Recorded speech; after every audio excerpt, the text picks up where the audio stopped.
নাম কি? সচিন। বাবার নাম কি? বর্মন।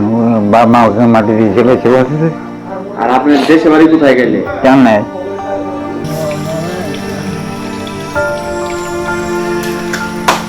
থানায় গোদাগাড়ি, জেলা রাজশাহী।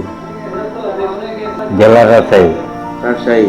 তাহলে আপনি এইখানে কেন আসছিলেন? জামালপুরের কামালপুরের ভোটারে কেন আসছিলেন? চলে আসছি হাইটা।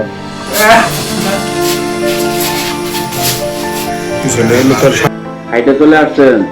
আপনি কি ওই ইন্ডিয়া গেছিলেন? না, সুরাট পাহাড়ের ওই পাশে গেছিলেন? জানি। জান না, আপনি বাংলাদেশে ছিলেন? হ্যাঁ।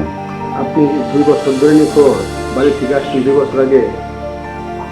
এখন এই যে আপনার বাড়িতে তো খবর পেয়েছে আপনাকে নিয়ে যাবে, আসো। ভালো লাগতেছে এখন? ঠিক আছে। হ্যাঁ, ঠিক আছে। নগদ নিয়ে এলো হার নামানা হার অফার। সর্বনিম্ন 10,000 টাকা রেমিটেন্স নগদে পাঠালে থাকছে স্বর্ণের হার জেতার সুযোগ।